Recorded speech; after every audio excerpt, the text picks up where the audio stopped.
Welcome to today's tech tip. Today we're going to take you through the reassembly of your 1022 rifle. The 1022 is a very simple rifle to reassemble and only requires a couple of tools. You're going to need a 5/32 Allen key and a small punch. As always, it's always a good idea to wear safety glasses. The first thing we're going to do is we're going to reinstall the charging handle and the bolt. So we're going to install the charging handle into the side, and it's going to nest down in the bottom of the receiver. When we install the bolt, what we're trying to do is align the charging handle with the cut in the bolt.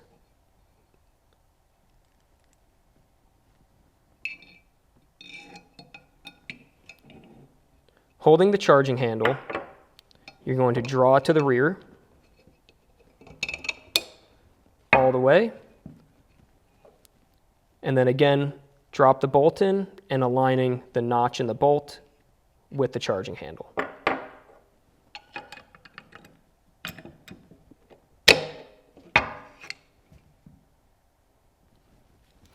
With the bolt now installed, it's a good idea to give it a brief pull to the rear just to make sure there's plenty of play and nothing is bound. With the bolt now installed, the next thing we're going to do is install the plug into the rear of the receiver. The next thing we're going to do is install the bolt stop pin.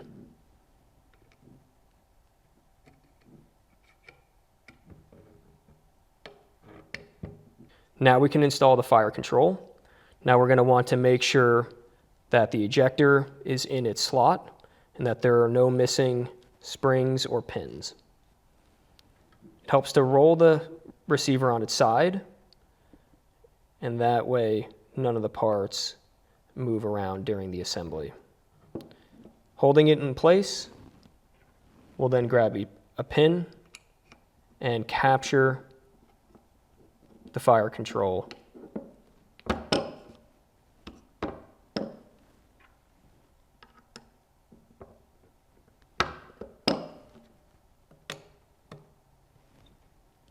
Next, we'll begin installing the stock. We're going to put the safety in a neutral position to allow the stock to slip over the fire control.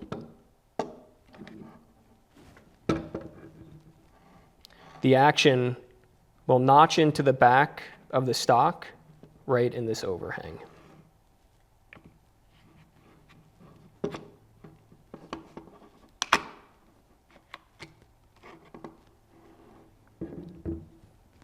Lastly, all you need to do is tighten your 5/32 action screw.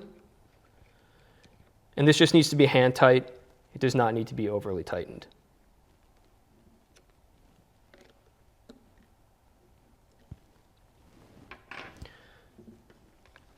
Now that the rifle is back together, we're just going to do a couple of function checks to make sure that everything's working properly. We're going to draw the bolt to the rear, let it go, make sure that there's free movement, and then we're going to lock the bolt with the bolt lock, make sure that it stays, which it does. And then we're going to make sure that the bolt drops freely when you bring the charging handle to the rear.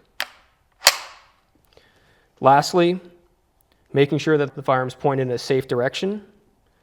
You can put it on fire and you can dry fire to make sure that the action, the fire control, and all the other components are working properly.